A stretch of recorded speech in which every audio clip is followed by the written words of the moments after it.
Hi all, എല്ലാവർക്കും triple മെഡിസിയിലേക്ക് സ്വാഗതം. അപ്പോൾ കഴിഞ്ഞ ക്ലാസ്സിൽ നമ്മൾ പഠിച്ചു നിർത്തിയത് ഒപ്പാമ്പിൻ്റെ ഒരു ഓപ്പറേറ്റിംഗ് പാരാമീറ്റേഴ്സ് ആയിരുന്നു. അപ്പോൾ എല്ലാ പാരാമീറ്റേഴ്സും നമ്മൾ പഠിച്ചു, കുറച്ച് പ്രോബ്ലംസ് ഒക്കെ ചെയ്ത് നോക്കി. ആൻഡ് ദെൻ ഇനി നമ്മൾ പഠിക്കുന്നത് അടുത്ത കുറച്ച് ഇമ്പോർട്ടൻ്റ് ആയിട്ടുള്ള ടോപ്പിക്കുകളാണ് ഒപ്പാമ്പിൻ്റെ തന്നെ. അപ്പോൾ ഒപ്പാമ്പിൻ്റെ ക്ലാസ് 3 എല്ലാവർക്കും സ്വാഗതം.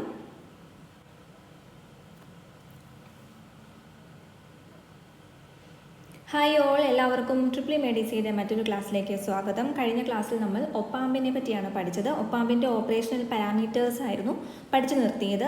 അതിൻ്റെ ആ ഇക്വേഷൻസും പ്രോബ്ലംസും ഒക്കെ ഒന്ന് ഓർത്തു വയ്ക്കുക. ഇനി ഒപ്പാമ്പിൻ്റെ ക്ലാസ് 3 ആണ്. അപ്പോൾ നമ്മൾ കുറച്ച് ഓപ്പറേഷണൽ ആംപ്ലിഫയേഴ്സിനെ പറ്റി പഠിച്ചു. അതിൻ്റെ കുറച്ച് ക്യാരക്ടറിസ്റ്റിക്സ് ആയ open loop voltage gain, closed loop gain, input resistance, output resistance, slew rate, ഇതൊക്കെ പഠിച്ചതാണ് അല്ലേ. അപ്പോൾ അതിൻ്റെ ചില ഒപ്പാമ്പിൻ്റെ ആ ഒരു പേര്, ആ ഒരു കോഡ് അത് ഉദ്ദേശിക്കുന്നതും അതുപോലെ അതിൻ്റെ ആപ്ലിക്കേഷൻ അത് ഏത് ടൈപ്പാണ് എന്നൊക്കെയാണ് കൊടുത്തിരിക്കുന്നത്. ഇതുപോലെയൊക്കെ ചിലതെങ്കിലും ചോദിക്കാൻ സാധ്യതയുണ്ട്. അപ്പോൾ എല്ലാം ഒന്നും ഓർത്തിരിക്കാൻ പറ്റിയില്ലെങ്കിൽ ഇതൊന്ന് വായിച്ച് പോകുക.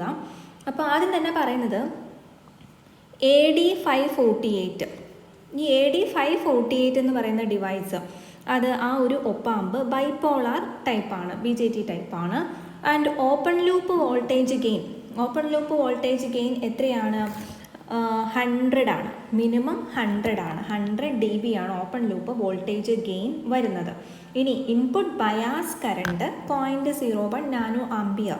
ഇത് മുഴുവനായിട്ടും ഓർത്തിരിക്കണം എന്നൊന്നുമില്ല. ഇനി slew rate volt per micro സെക്കൻഡിലാണല്ലോ. അപ്പോൾ ആ സ്ലൂ റേറ്റ് 1.8 ആണ് സ്ലൂ റേറ്റ്. ഇനി ആപ്ലിക്കേഷൻ പറയുവാണെങ്കിൽ എന്താണ്? Instrumentation amplifier. അപ്പോൾ നമുക്ക് ഇതിൽ മെയിനായിട്ട് ഓർത്തിരിക്കേണ്ട ഒരു കാര്യം ഡിവൈസ് ഏതാണ്. അപ്പോൾ ആ ഡിവൈസ് AD548 ഇൻസ്ട്രുമെൻറ്റേഷൻ ആംപ്ലിഫയർ ആണ്. ചിലപ്പോഴൊക്കെ ചില ഡിവൈസ് ചോദിച്ചിട്ട് അങ്ങനെ പറയാൻ, അതായത് ഇത് ഏതിന് സ്യൂട്ടബിൾ ആണ് എന്ന് ചോദിക്കാം. വളരെ റെയറായിട്ടാണ് അങ്ങനെ ഒരു കോഡ് പറഞ്ഞിട്ട് ചോദിക്കാറുള്ളൂ. ഇനി AD711 അത് FET മോഡലാണ്. അപ്പോൾ അതിൻ്റെ ഓപ്പൺ വോൾട്ടേജ് ഗെയിൻ എന്ന് പറഞ്ഞാൽ 100 ആണ്. ഈ പറഞ്ഞ ഈ റേഞ്ചിലാണ് കാണിച്ചിരിക്കുന്നത്. ദെൻ വൈഡ് ബാൻഡ് ആംപ്ലിഫയർ ആണ്.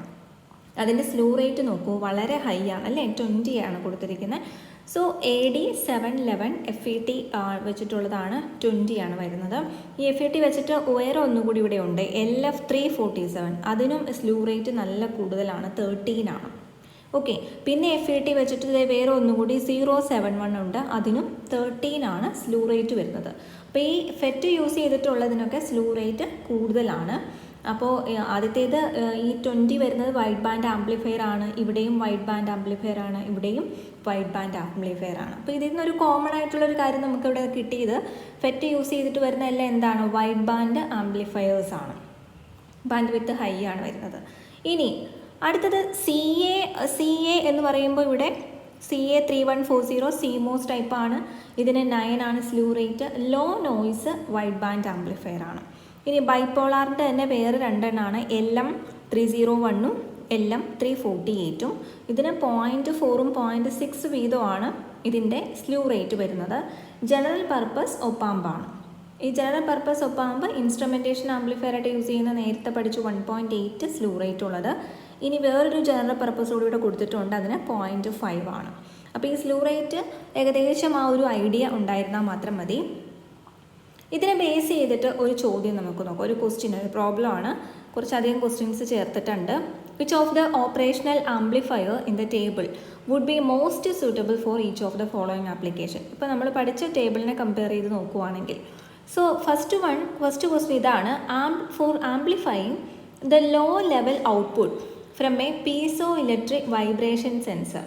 പീസോ ഇലക്ട്രിക് വൈബ്രേഷൻ സെൻസറിൻ്റെ ആ ഒരു ഔട്ട്പുട്ട് വരുന്നത് വളരെ ലോ ലെവൽ ഔട്ട്പുട്ടാണ്.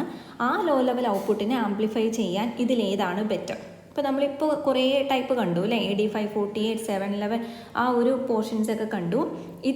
ഇവിടെ പറഞ്ഞിരിക്കുന്ന AD548 നമ്മൾ ഇൻസ്ട്രുമെൻറ്റേഷൻ ആപ്ലിക്കേഷന് വേണ്ടിയിട്ട് യൂസ് ചെയ്യുമെന്ന് പറഞ്ഞിരുന്നു. സോ ഇതിന് വെരി ലോ ഇൻപുട്ട് ഓഫ്സെറ്റ് കറണ്ടാണ്. വെരി ലോ ഇൻപുട്ട് ഓഫ്സെറ്റ് കറണ്ടാണ് വരുന്നത്. Input bias current very low ആണ്, 0.01 നാനോ ആംപിയർ ആണ്. ഓക്കെ, അപ്പോൾ which is important when the input is derived from a piezo electric transducer. അപ്പോൾ ഇവിടെ ഒരു കാര്യം അഡീഷണൽ ആയിട്ട് നമ്മൾ പഠിച്ചു. പീസോ ഇലക്ട്രിക് ട്രാൻസ്ഡ്യൂസറിൻ്റെ കേസിൽ നമ്മളൊരു കണക്ട് ചെയ്യുവാണെങ്കിൽ അതിൻ്റെ input offset current should be low. ഇതിൻ്റെ ഔട്ട്പുട്ടിലാണ് നമ്മൾ ഈ ഒപ്പാമ്പ് കണക്ട് ചെയ്യുന്നത്. അപ്പോൾ AD548 ആണ് അതിന് സ്യൂട്ടബിൾ. ഇനി അടുത്ത ചോദ്യം ഇതാണ്, എ ഹൈ ഗെയിൻ ആംപ്ലിഫയർ. ഇപ്പോൾ നമുക്ക് വേണ്ടതൊരു ഹൈ ഗെയിൻ ആംപ്ലിഫയർ ആണ്. That can be used to faithfully amplify very small signal. Very small സിഗ്നലിനെ ആംപ്ലിഫൈ ചെയ്യാൻ പറ്റുന്ന എ ഹൈ ഗെയിൻ ആംപ്ലിഫയർ ആണ് വേണ്ടത്. സോ ഇതിൽ ഏതാണ് ബെറ്റർ എന്നാണ് പറഞ്ഞിരിക്കുന്നത്. ഓക്കെ, അപ്പോൾ ഇതിൽ ഈ ഒരു CMOSൻ്റെ low noise wide band amplifier ആണ് ഇവിടെ പറഞ്ഞിരിക്കുന്നത്. ഇത് ലോ നോയിസ്, അപ്പോൾ ഒരു വെരി ഹൈ എന്ന് പറയുമ്പോൾ നോയിസ് മാക്സിമം കുറച്ചിട്ടുള്ള ലോ നോയിസ് ആംപ്ലിഫയർ ആണ്. It has high gain and fast slew rate. ഇപ്പോൾ ഈ ഒരു 3140 നമ്മൾ കണ്ടു. അതിൻ്റെ സ്ലൂ റേറ്റ് എന്ന് പറയുന്നത് ഫാസ്റ്റ് ആണ്, അതായത് 9 volt per micro second. Then input bias current 3 ആണ്, ഗെയിൻ ആണെങ്കിലും 100 ഉണ്ട്. അപ്പോൾ ആ ഒരു രീതിയിലാണ് പറഞ്ഞിരിക്കുന്നത്. ഈ ലോ നോയിസ് ഓപ്പറേഷണൽ ആംപ്ലിഫയർ എന്നുള്ളത് പ്രത്യേകം ഓർക്കുക ഫോർ വെരി ഹൈ ഔട്ട്പുട്ട്. അടുത്തത് a low frequency amplifier for audio signal. Audio സിഗ്നലിന്, അതായത് ലോ ഫ്രീക്വൻസി ആംപ്ലിഫയർ ആണെങ്കിൽ നമുക്ക് ജനറൽ പർപ്പസ് ആംപ്ലിഫയേഴ്സ് യൂസ് ചെയ്യാം. LM348ഉം LM741ഉം ജനറൽ പർപ്പസ് ആണ് and their ideal four non critical application. Non critical എന്ന് പറയുന്നത് അത്ര പ്രോബ്ലം ഇല്ല, ഓഡിയോ വോയിസ് ഒക്കെ ആംപ്ലിഫിക്കേഷനാണ്. നമ്മുടെ പീസോ ഇലക്ട്രിക്കിൽ നിന്നൊക്കെ വരുന്ന പോലെ ഒരു വളരെ ലോ നോയിസ് ഒന്നും അല്ല, വെരി ലോ ഔട്ട്പുട്ട് അല്ല വരുന്നത്. സോ ഓഡിയോ വോയിസ് ഫ്രീക്വൻസിയിൽ വരുന്നതാണ്. അപ്പോൾ അതിൻ്റെ ഓഡിയോ ആംപ്ലിഫിക്കേഷന് ജനറൽ പർപ്പസ് നമുക്ക് യൂസ് ചെയ്യാം. ഇനി അടുത്തത് gain and band width.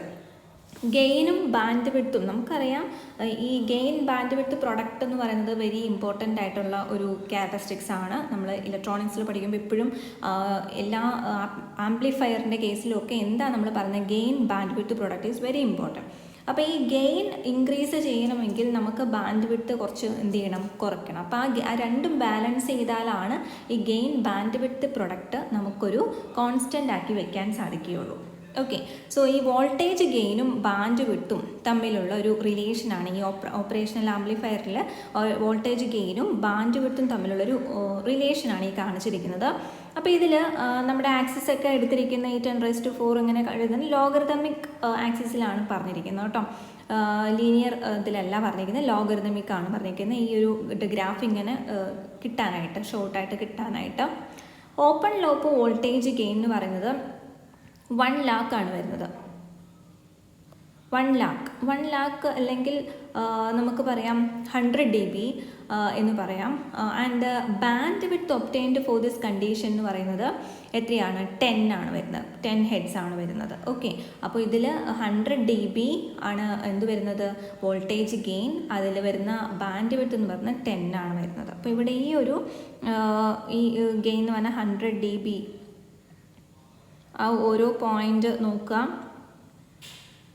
Then ഇതിൽ ഓരോന്നിലും ഇതിനകത്ത് ഗെയിൻ്റെ കാര്യമാണ് പറഞ്ഞിരിക്കുന്നത്. 100 dB എന്ന് പറഞ്ഞിരിക്കുന്നത് gain into band width product 10⁻6 ഉള്ളത് മാത്രമാണ് ഈ എടുത്തിരിക്കുന്നത് കേട്ടോ. അതായത് ഗെയിൻ ബാൻഡ് വിഡ്ത്ത് പ്രൊഡക്റ്റ് നമ്മളിപ്പോൾ ഒരു വാല്യൂ ഫിക്സ് ചെയ്തേക്കുവാണ്, 10⁻6 വരണം. അപ്പോൾ നമുക്കിങ്ങനെ നോക്കുവാണ്, ഈ ഒരു 100 dB എന്ന് പറഞ്ഞാൽ ഇതാണ് വരുന്നത് 1 lakh. അത് ഇൻറ്റു 10 ചെയ്യുമ്പോഴല്ലേ, അതായത് 10⁵ ഇൻറ്റു 10⁻1 അല്ലെങ്കിൽ 10 ചെയ്യുമ്പോഴാണ് എന്ത് വരുന്നത്, 10⁻6 വരുന്നത്. ഓക്കെ, ഇപ്പോൾ 10⁵ ആണ് നമുക്ക് എന്ത് വരുന്നത്, വോൾട്ടേജ് ഗെയിൻ എങ്കിൽ നമുക്ക് എന്തായിരിക്കും, ഈ ഒരു ബാൻഡ് വിഡ്ത്ത് എന്ന് പറയുന്നത് 10 ആണ് പാടുള്ളൂ. അപ്പോൾ ആ ഒരു റിലേഷൻ കീപ്പ് ചെയ്യേണ്ടി വരും. അപ്പോൾ ഇത് കൂട്ടണമെങ്കിൽ ഇത് കുറയ്ക്കണം, ആ ഒരു 10⁻6 നമുക്ക് കീപ്പ് ചെയ്യണമെങ്കിൽ. ഓക്കെ, അപ്പോൾ ആ ഒരു ബാൻഡ് വിഡ്ത്ത് ഗെയിൻ പ്രൊഡക്റ്റിൻ്റെ ഇമ്പോർട്ടൻസ് അതാണ്. So the effect of applying increasing the amount of negative feedback, ഈ നെഗറ്റീവ് ഫീഡ്ബാക്ക് ഇൻക്രീസ് ചെയ്യുക എന്ന് വെച്ചാൽ തന്നെ നമ്മുടെ ഗെയിൻ കൂട്ടുക എന്നാണ് അല്ലേ, മോർ ഗെയിൻ ആണ്. It is that the band width increases in direct proportion. Okay, constantly ഇപ്പോൾ ഈ ഒരു കുറച്ചും കൂടി ഒരു കാര്യം പറഞ്ഞാൽ increasing amounts of negative feedback consequently reducing the gain to the manageable amount. ഈ നെഗറ്റീവ് ഫീഡ്ബാക്ക് ഇൻക്രീസ് ചെയ്യുമ്പോൾ ഗെയിൻ കുറയുവാണ് ചെയ്യുന്നത്. And band width increases. ആ ഒരു റിലേഷൻ ശ്രദ്ധിക്കണം. ദെൻ ഫ്രീക്വൻസി റെസ്പോൺസ് കർവ് ഇപ്പോൾ നമ്മൾ പറഞ്ഞു band width of making closed loop gain equal to 10,000, 1,000, 100 and 10. അപ്പോൾ ഇതിനെയൊക്കെ വെച്ചിട്ട് നമ്മൾ അതിനൊരു ടേബിൾ ഇത് കഴിഞ്ഞിട്ട് പറയുന്നുണ്ട്. Gain into band width product എത്രയാണ്? 10⁶ അല്ലെങ്കിൽ 1 MHz ആണ് ഇതിൻ്റെ ഒരു ഗെയിൻ ബാൻഡ് വിഡ്ത്ത് പ്രൊഡക്റ്റായിട്ട് എടുത്തിരിക്കുന്നത്. ഈ ഗെയിനിന് നമ്മൾ വേറെ dB കൊടുക്കാതിരിക്കുമ്പോൾ, ഈ യൂണിറ്റ് കൊടുക്കാതിരിക്കുമ്പോഴാണ് ആ ഒരു 10⁵ അങ്ങനെ വാല്യൂവിൽ പറയുന്നത്. അത് dBയിൽ പറയുമ്പോഴാണ് 100 dB എന്ന് പറയുന്നത്. Then we can determine the bandwidth of the amplifier when the closed loop voltage gain is set to 46 dB by constructing a line and noting the intercept point on the response curve. ഇപ്പോൾ നമ്മൾ ഈ പറഞ്ഞ ഒരു response curve നമ്മൾ വരച്ചിട്ടുണ്ടെങ്കിൽ നമുക്ക് അങ്ങനെ ഒരു band width product എത്രയാണ് കിട്ടേണ്ടത് ആ ഒരു ലൈനിനെ ബേസ് ചെയ്തിട്ട് നമുക്ക് ഏതൊരു പോയിന്റിലാണോ നമുക്ക് അല്ലെങ്കിൽ വോൾട്ടേജ് ഗെയിൻ 46 dB കിട്ടണമെങ്കിൽ എത്രയാണ് നമുക്ക് ബാൻഡ് വിഡ്ത്ത് വരിക എന്ന് ഈ ഒരു ഗ്രാഫിൽ നമുക്ക് കിട്ടുന്നതാണ് അല്ലേ. ആ ഒരു എത്രയാണോ വാല്യൂ അതിനനുസരിച്ച് അറേഞ്ച് ചെയ്ത് അത് ടച്ച് ചെയ്ത് കഴിയുമ്പോൾ നമുക്ക് കിട്ടുന്നതാണ്. അപ്പോൾ ആ ഒരു പ്രൊഡക്റ്റിനെ ബേസ് ചെയ്തിട്ട് എത്രയാണ് നമുക്ക് താഴത്തേക്കുള്ള വാല്യൂ കിട്ടുന്നതെന്ന് നോക്കണം. സോ ഇവിടെ gain into band width product അങ്ങനെ ഓരോന്നിൻ്റെ അങ്ങനെ കണ്ടുപിടിക്കാമെന്നാണ് ജസ്റ്റ് പറഞ്ഞിട്ടുള്ളൂ. അപ്പോൾ ബാൻഡ് വിഡ്ത്ത് 10 kHz ആയിരിക്കും 46 dB ആണെങ്കിൽ. ഇനി ഓരോന്നിൻ്റെയും കറസ്പോണ്ടിങ് വാല്യൂസ് പറഞ്ഞേക്കുവാണ്. എല്ലാ ഈസിനെസ്സിന് വേണ്ടിയിട്ടാണ് ഈ ഒരു രീതിയിൽ വാല്യൂ പറഞ്ഞിരിക്കുന്നത്, 10ൻ്റെ മൾട്ടിപ്പിൾസ് ആയിട്ട് പറഞ്ഞിരിക്കുന്നത്. അപ്പോൾ ഈ ഒരു ബാൻഡ് വിഡ്ത്ത് പ്രൊഡക്റ്റ് 10⁶ വരുവാണെങ്കിൽ വോൾട്ടേജ് ഗെയിൻ 1 ആണെങ്കിൽ നമുക്ക് ബാൻഡ് വിഡ്ത്ത് എന്ന് പറയുന്നത് DC വാല്യൂ മുതൽ, അതായത് ഒരു റേഞ്ച് ആണല്ലോ ബാൻഡ് വിഡ്ത്ത്, 0 Hz മുതൽ 1 MHz വരെയാണ്. ഇനി 10 ആണെങ്കിൽ 0 to 100 kHz വരെയാണ്. ഇനി 100 ആണെങ്കിൽ 10 kHz വരെയാണ്. അതുപോലെ ഇങ്ങനെ 1000 ആകുമ്പോൾ 1 kHz ആണ്. അതായത് ഇതും 10⁻3, ഇതും 10⁻3, ഇവിടെ 10⁻2 ആണെങ്കിൽ ഇവിടെ 10⁻4. ആ ഒരു രീതിയിലാണ് നമ്മൾ വരുന്നത്. ഇനി ഈ ഒരു ഇതാണ് ഈ നമ്മളിപ്പോൾ പറഞ്ഞ നെഗറ്റീവ് ഫീഡ്ബാക്ക് അപ്ലൈ ചെയ്യുന്ന ആ ഒരു ഫിഗറാണ് കാണിച്ചിരിക്കുന്നത്. നേരത്തെ നമ്മൾ പറഞ്ഞിരുന്നു നെഗറ്റീവ് ഫീഡ്ബാക്ക് അപ്ലൈ ചെയ്യുന്ന കാര്യം. ഔട്ട്പുട്ടിൽ നിന്ന് ലൂപ്പ് ചെയ്ത് എന്താണ് ഇൻപുട്ടിലേക്ക് നമ്മൾ എന്ത് കൊടുക്കുന്നു? നെഗറ്റീവ് ഫീഡ്ബാക്ക് അപ്ലൈ ചെയ്യുന്നു. ഇനി ഇൻവേർട്ടിംഗ് ആംപ്ലിഫയർ വിത്ത് ഫീഡ്ബാക്കിനെ പറ്റി കുറച്ച് കാര്യങ്ങൾ കൂടി പറയാം. ഇതാണ് inverting amplifier with negative feedback. നമ്മളിനി ഇൻവേർട്ടിംഗ് ആംപ്ലിഫയർ, അതുപോലെ നോൺ ഇൻവേർട്ടിംഗ്, ഡിഫറൻഷ്യൽ ആംപ്ലിഫയർ, അങ്ങനെയൊക്കെ ഓരോന്നിനെ പറ്റിയും പഠിക്കും. അത് കഴിഞ്ഞ് വോൾട്ടേജ് മൾട്ടിപ്ലയർ, അങ്ങനെ ഈ ഒരു ഒപ്പാമ്പിൻ്റെ പല സർക്യൂട്ട്സും പഠിക്കുന്നുണ്ട്. അപ്പോൾ ഈ ഒരു കേസിൽ ഫിഗർ 6 എന്ന് പറയുന്നത് ഇത് തന്നെയാണ്, operation amplifier with negative feedback applied. ഇതൊരു inverting amplifier with negative feedback ആണ്. ഇനി ഓപ്പറേഷണൽ ആംപ്ലിഫയർ സാധാരണ നമ്മൾ ഐഡിയലും പ്രാക്ടിക്കലി ഉള്ളതും നമ്മൾ ഡിഫറൻസ് ഒക്കെ പഠിച്ചിരുന്നു. അപ്പോൾ ഐഡിയലായിട്ട് നമ്മൾ കൺസിഡർ ചെയ്യുന്നു. When A small positive input voltage is applied, എന്താണ് കണ്ടീഷൻ എന്ന് നോക്കാം. The small voltage input produces A current IN flowing in the input resistor R1. അപ്പോൾ ഈ ഒരു small voltage V input apply ചെയ്യുന്നു.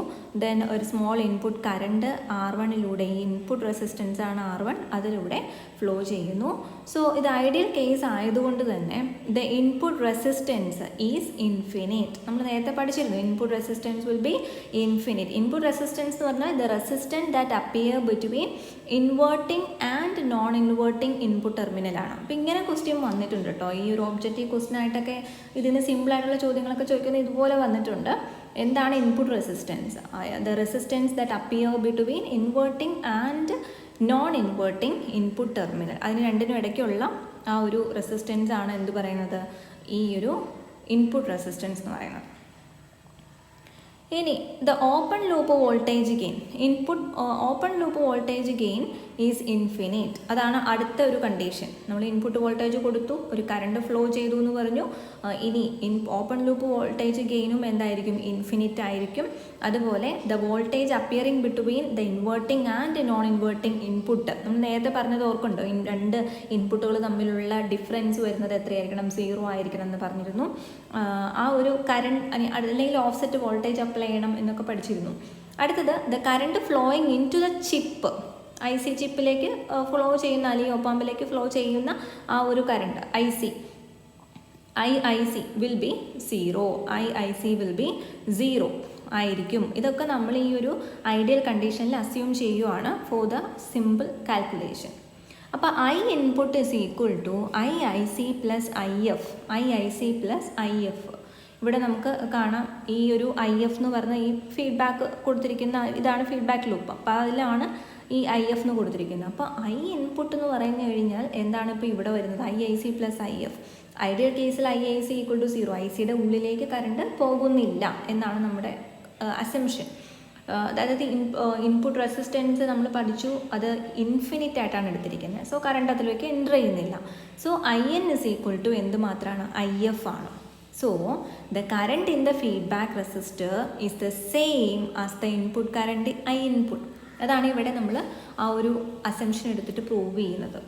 Okay, so applying the Kirchhoff's voltage law to loop A. So ഈ ഒരു ലൂപ്പാണ് loop A ആയിട്ട് consider ചെയ്യുന്നത്. ഇവിടെ ലൂപ്പ് B ആയിട്ടും കൺസിഡർ ചെയ്തിട്ടുണ്ട്. സോ ലൂപ്പ് A കൺസിഡർ ചെയ്യുവാണെങ്കിൽ നിങ്ങൾ ആ ഒരു പിക്ചർ വരച്ചെടുക്കുക. Then V input equal to I input into R1 plus VIC. ആ ഒരു രണ്ട് കാര്യങ്ങളാണ് ഇതിൽ വരുന്നത്. ഈ RICയുടെ അക്രോസ് ഉള്ള വോൾട്ടേജ് VIC, പിന്നെ I ഇൻപുട്ട് ഇൻറ്റു R1. അപ്പോൾ അത് രണ്ടുമാണ് ഈ ഒരു V ഇൻപുട്ടും ആണ് ആ ഒരു ലൂപ്പിൽ വരുന്നത്. 3 കോമ്പണൻസ് ആണ് വരുന്നത് അല്ലേ. അപ്പോൾ അത് വെച്ചിട്ട് നമ്മൾ കിർച്ചോസ് വോൾട്ടേജും അപ്ലൈ ചെയ്തു. VIC എന്ന് പറഞ്ഞാൽ 0 ആണ്, ഓൾറെഡി നമ്മൾ പറഞ്ഞു. Thus V input equal to I input into R1 മാത്രമാണ്. Using Kirchhoff's voltage law in the loop ബിയിൽ ഇതുപോലെ അപ്ലൈ ചെയ്താൽ അത് ഓപ്പോസിറ്റ് ഡയറക്ഷനിലാണ് കൊടുത്തിരിക്കുന്നതും. Then V out is equal to minus VIC plus IF into R2. അപ്പോൾ അതിലെന്തെങ്കിലും ഡൗട്ട് ഉണ്ടോ എന്ന് നോക്കുക. നിങ്ങൾ വരച്ചെടുത്തിട്ട് ഈ ഒരു കിർച്ചോസ് വോൾട്ടേജ് ലോ അപ്ലൈ ചെയ്ത് നോക്കാം.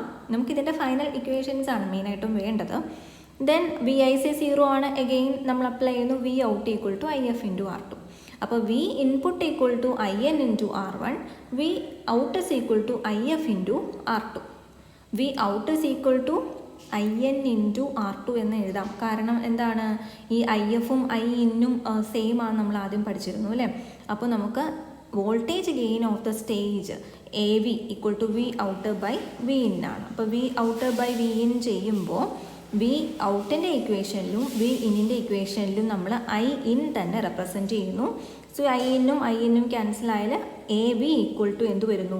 R2 ഡിവൈഡ് ബൈ R1 എന്ന് വരുന്നു. R2 divide by R1. അപ്പോൾ ആ ഒരു output resistance by input resistance. To preserve the symmetry and output and input resistance എന്ന് ഉദ്ദേശിക്കുന്നത് ഇതിൽ കണക്ട് ചെയ്തേക്കുന്ന റെസിസ്റ്റേഴ്സ് ആണ്. ഓക്കെ, ആ ഇൻപുട്ടിൽ കണക്ട് ചെയ്തേക്കുന്ന R1ഉം ആ ഫീഡ്ബാക്ക് കൊടുത്തിരിക്കുന്നതിൽ കണക്ട് ചെയ്തേക്കുന്ന R2 ആണ്. To preserve the symmetry and minimize the offset voltage, a third resistor is included in series with a non-inverting input. അപ്പോൾ ഇതിന് വേണ്ടിയിട്ടാണ് ഈ ഒരു എററൊക്കെ കുറയ്ക്കാൻ വേണ്ടിയിട്ട് നമ്മൾ നോൺ ഇൻവേർട്ടിംഗ് ഇൻപുട്ടിൽ നമ്മൾ സീരീസ് ആയിട്ട് ഒരു എന്തും കൂടി കണക്ട് ചെയ്യാറുണ്ട്, ഒരു റെസിസ്റ്റൻസും കൂടി കണക്ട് ചെയ്യുന്നുണ്ട്.